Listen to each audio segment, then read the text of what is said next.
I'm happy to take that one. Thank you. All right, so the Creator gifted us with this land that we're blessed to share and care for together. The Coward Catholic School District acknowledges the land we gather on, Mohkinstsis, is the ancestral territory of the Siksika Sidipi, the Siksika, the Gaina, the Piikani, and the Amskapi Piikani. We acknowledge all First Nations and Métis of Treaty 7 lands, the Tsuut'ina and the Ethkabi, which includes Bearspaw, Chiniki, and Goodstoney. The Calgary Catholic School District commits to advancing reconciliation guided by truths, respecting treaty laws, and humbly walking alongside First Nations, Métis, and Inuit. We recognize all who live, work, and play on these lands and who now call this place home. Right. Um, Everything that we do, I'm actually going to jump over here.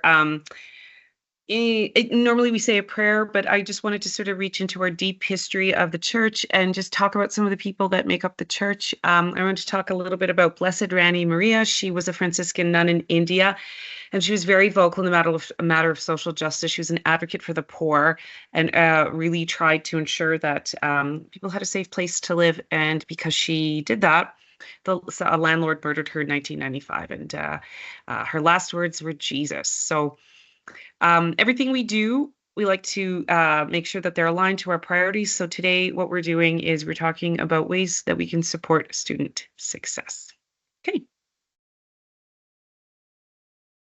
Awesome. Thanks, Maria. So I'm just going to lead with a little bit of a assessment refresher. Our two sort of focal points today are triangulation and balanced assessment, and the two things are related.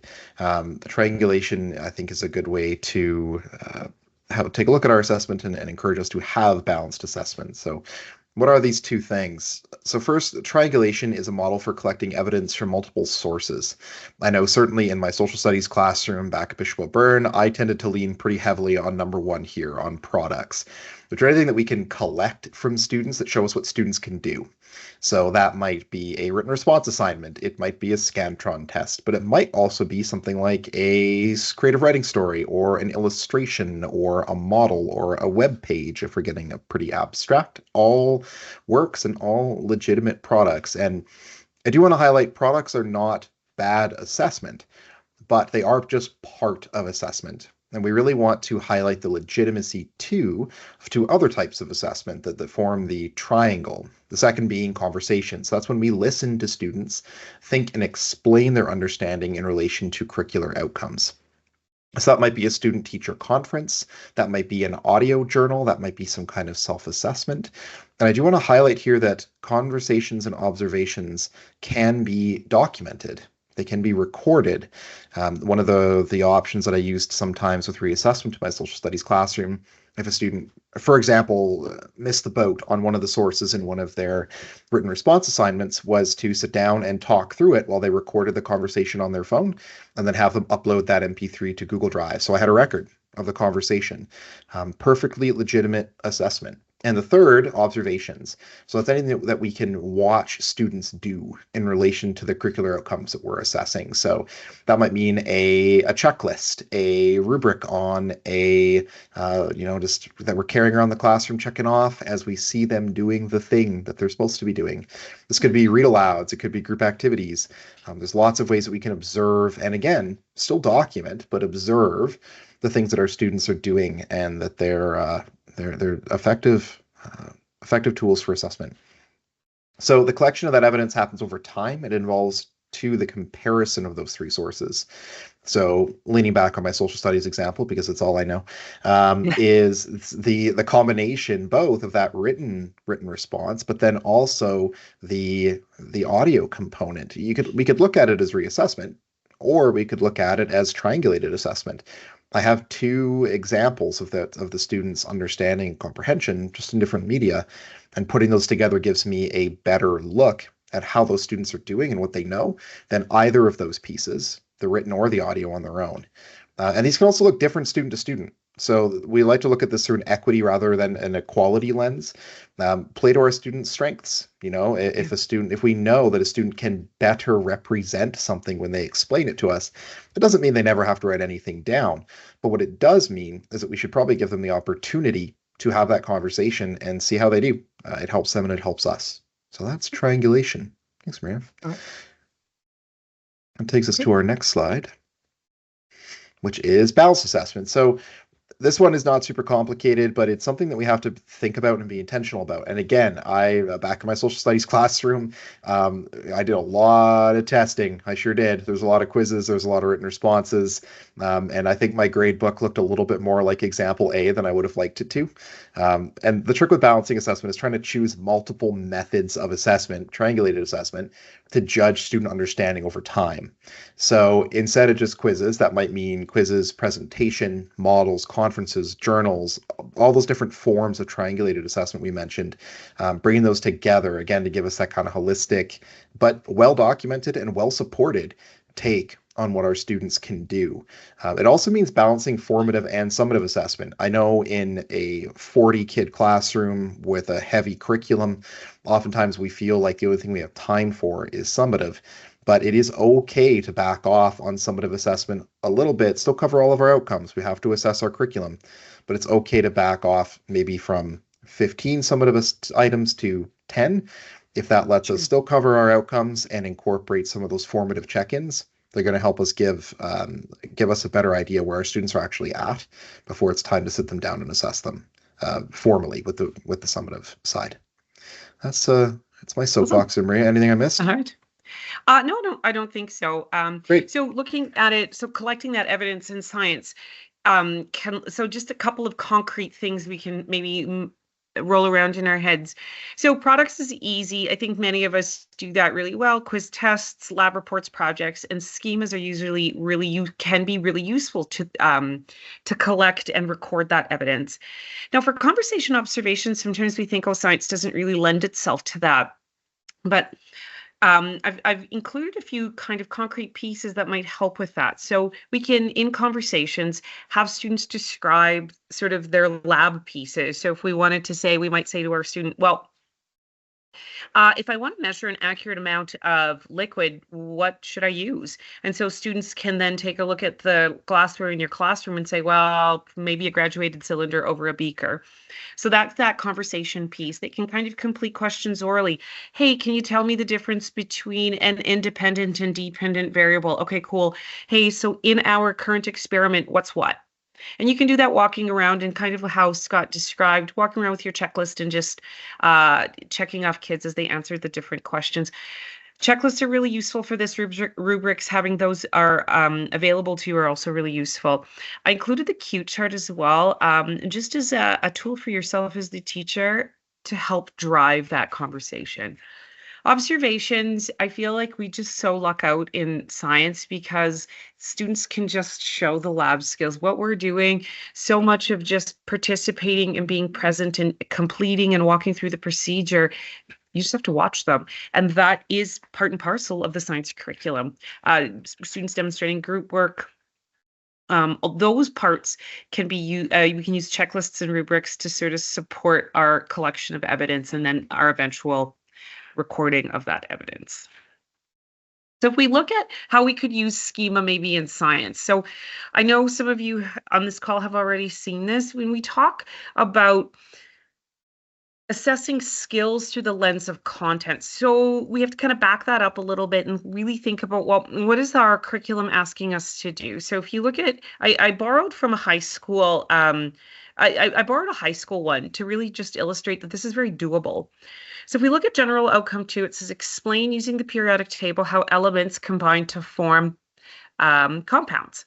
So that is the skill. How do we do that? Well, functionally, the kid is going to go and predict formulas and write the names for ionic and molecular compounds and common acids. They have to do that, but really the skill is using a periodic table, really understanding how to manipulate that piece of data and help them do the things that they need to be successful in their chem class. So what it could look like in real life. So here is a question, and we can have our more simplistic skilled questions at the start. So like identifying type questions, and we can move the kids along through all the way to mastery, recognizing that to be a curriculum, we're probably in the blue here at Proficient at Mastery. So, Scott, I think this lends itself really well to record this type of information on a schema. It can be worth marks, doesn't have to be. It could be just color coded to sort of provide a student an idea of where they're at on in an ongoing way.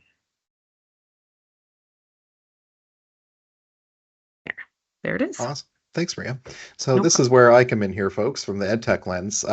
Sometimes we get a question about how to set up items like this or schemas like this in a Brightspace gradebook, and it's totally doable. So on the slides, the next few slides detail this process. And it kind of goes through how to configure a schema. I'm going to share my screen over to Brightspace and show you how to do this kind of right out of the gate. But I also dropped a couple of links in the chat there while Maria was going through the curricular side. So there's a link in there to the slide deck, and it contains screenshots of the whole setup process, including the next thing we're going to talk about. And I also dropped a link in there to our Brightspace rubric that we'll get into momentarily, but just wanted to let you folks know those were accessible. Now I'm going to share my screen and I'm going to pick the right one, which is this one. And we should be looking at a Brightspace page. Am I on the right spot there, Maria? I still see my talk. Why don't I stop sharing? Oh, yes, I see it now. Yep. Awesome. Okay, Sorry, never perfect. mind. We're good.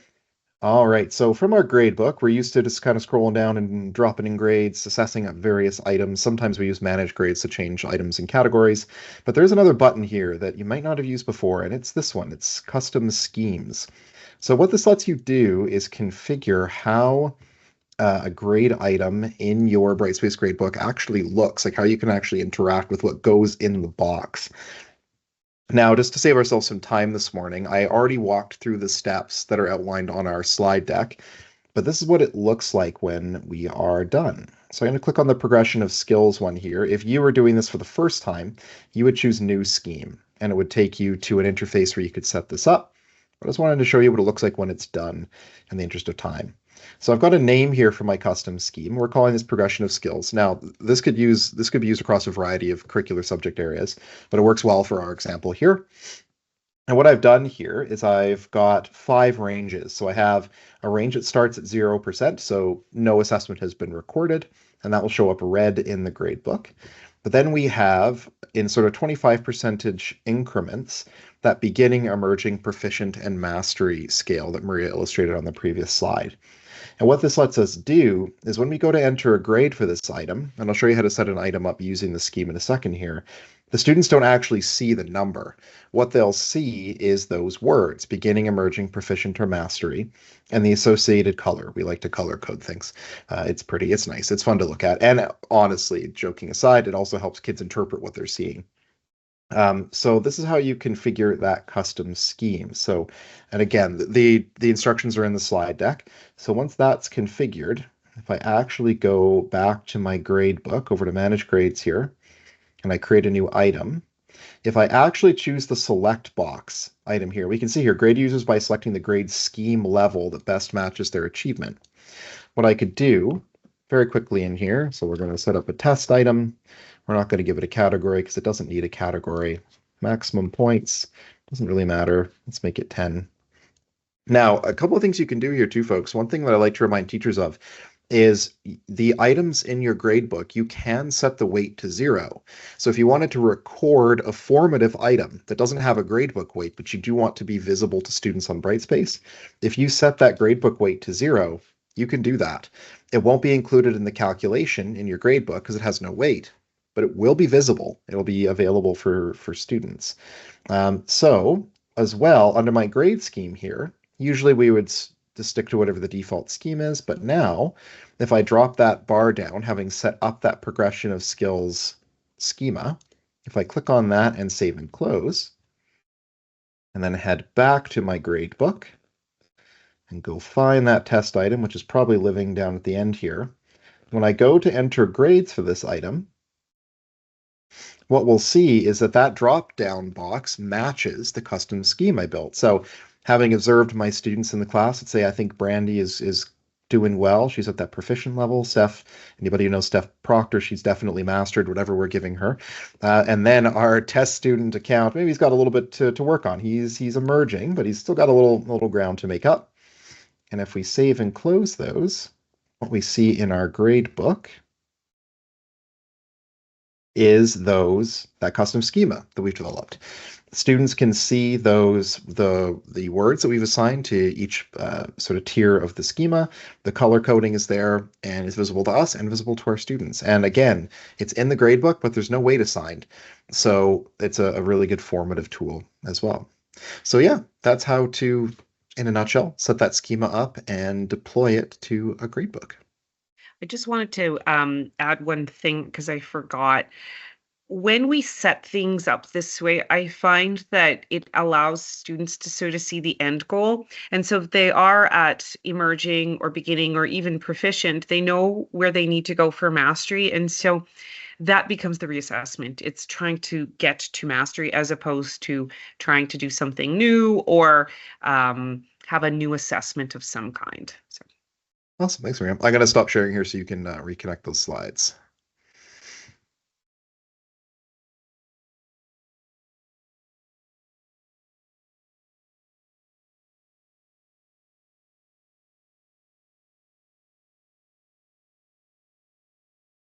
Oh, sorry, Maria, your mic is muted.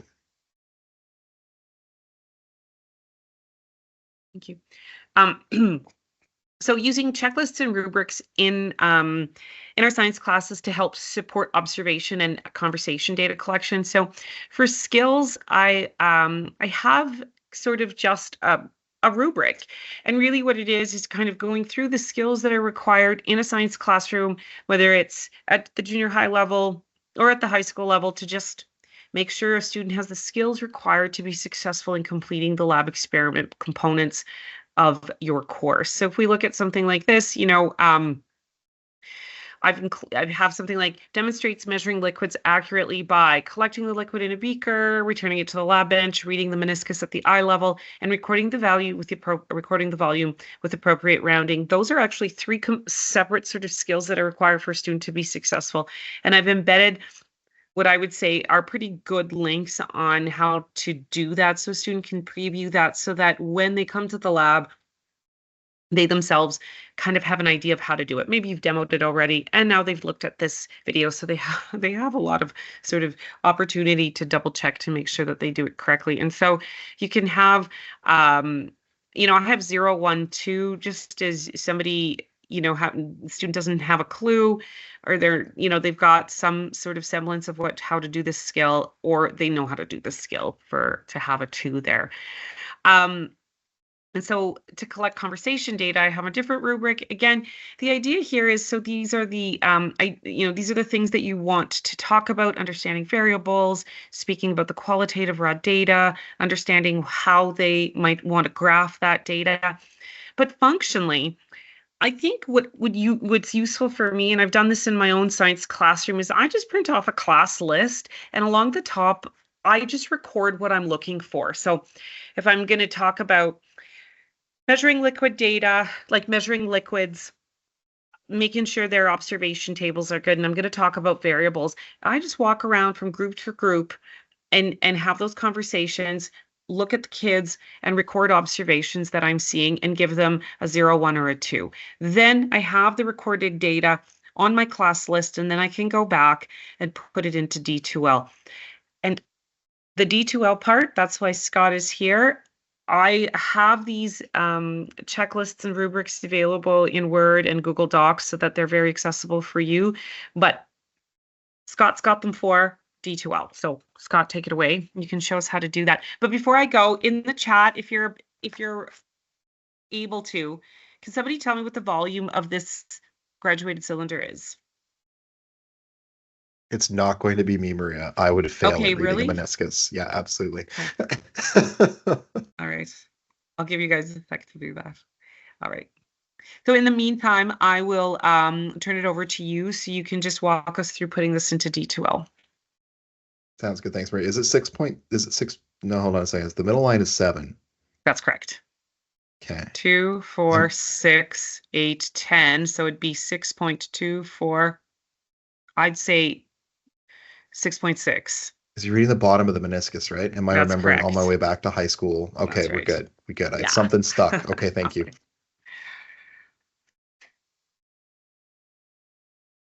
I'm going to take that sharing back over here. So we should have a Brightspace page here.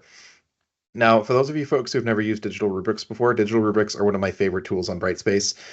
They are extraordinarily flexible. They can be linked directly to your gradebook, so you can just click your way through a rubric and your grade gets dropped right in the gradebook for you.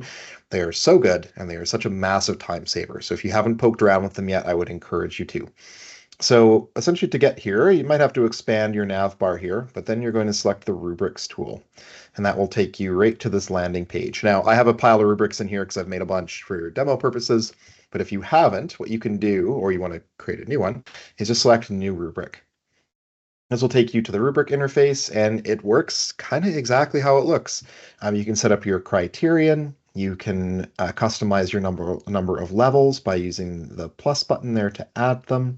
You can use the garbage can to get rid of them if you want just maybe a 3 or a 2 or a 1 point rubric. You can add different criteria groups. So if you wanted this one to be out of 4, and then you want this one to be out of 5, there are ways to do that. So the tool itself is extraordinarily flexible. And you can also add some initial feedback in these boxes so that whenever, for example, you selected a student was at level 4, they would receive this initial feedback, which can be customized automatically. So this saved a ton of time when assessing written responses, for example. I mean, again, excellent, amazing tool. But I'm going to back out of here and pull up a digitized version of the really great lab checklist rubric that Maria had set up. So you'll notice here, especially when I go to preview, that this looks very similar. Is that window showing up, Maria? I'm never quite sure about the team screen share. Awesome. Okay. You'll notice that what we've got here is something very similar to what Maria had outlined in the Google Doc. I also want to highlight here, folks, I am the Brightspace guy, but I'm not on the Brightspace payroll for the record, and sometimes analog is the correct choice. So if you're more comfortable printing off the printable version that Maria outlined there in the Google Doc and just walking around the room checking it off and adding it to this digital rubric later, amazing. Whatever is the best fit. I used to carry my laptop around and click on my way through the digital rubrics as I was working with students in class, but there is no right or wrong answer here, whatever your comfort level is. So we've got our rubric here and it's been digitized. Again, we have the same score levels here. We have our 0 or 1 or our 2. And then each of the criteria we have here laid out on the left. Now, I've also embedded, sort of, embedded the links here to like the YouTube videos or the Google Docs. Unfortunately, Brightspace doesn't allow you to embed an actual clickable link into the rubric, but students can copy and paste the URLs out of the rubrics and access those. Let's say if they had a Chromebook and they were looking at the rubric, they could copy paste that into Chrome and the video would load for them. So this can be a good way to illustrate to students, hey, this specific thing I'm asking you to do, this criteria in your rubric, here's a little bit extra information if you need it. So it can be really helpful in that capacity too. So yeah, digital rubric tool, it's amazing. You should use it. And it works well in a number of different disciplines. One other thing I'll highlight here as well, if you want to use this as your printable, you can. I don't actually recommend using the print button up in the corner here because it blows us up into like a 6-page document. Don't do that to your printing budget. But what you can do is use a screen capture tool, like, there's a variety of them, to capture this portion of your screen, dump it into something like a Word doc or a Google Doc as an image, and then print it that way. And then you've got both your digital copy and an analog copy you can use with your kids. So that makes sense, Maria. I hope it made sense. Yes, it makes sense. I love that. That's great.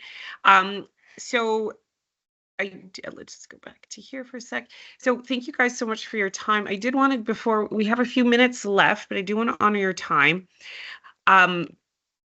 I find this cue chart, so it's a question chart, is really effective in supporting your conversations with your students.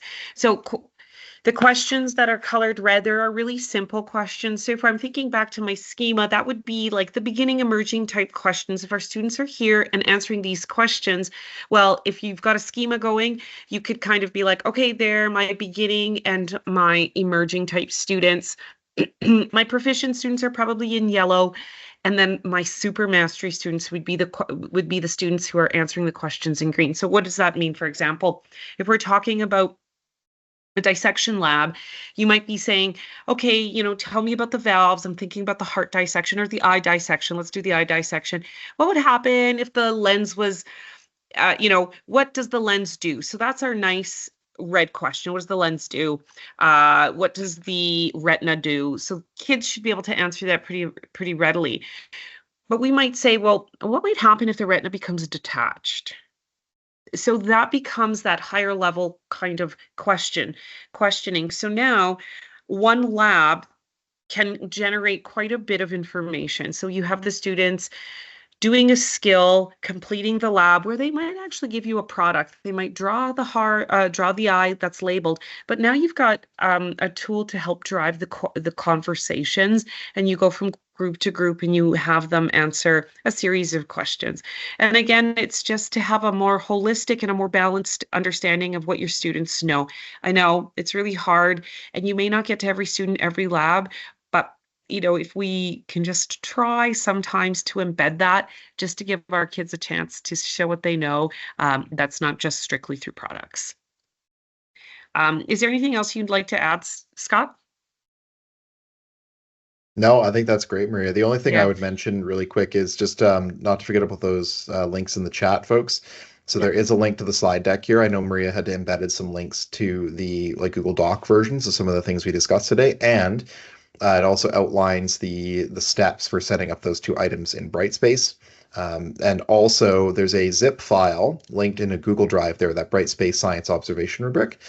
So what I've done is I've exported that as a zip file. So you can use the import export function in Brightspace to import that zip file as a course package, and it will drop that observation rubric directly into your Brightspace course. So if you're looking for a template to build off of, it's there and available to you. That's kind of all I had to add from my side. awesome.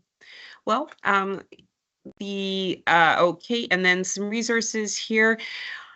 All the triangulation sort of information that I used came from Anne Davies from 2020, a book that I have. If anyone's interested, get your admin to buy it. Just it really does illustrate the power of this idea of triangulation. And please go to the EdTech page. This is linked. They have so much good stuff there. So if you do have questions about Brightspace or anything else, it's a good place to start. And please feel free to reach out to myself or Scott. And I'm sorry, Scott, I will put your email address on there. And thank you. That's it. Sounds great. Thanks, folks. Awesome. And if you have any questions, please just let us ask away.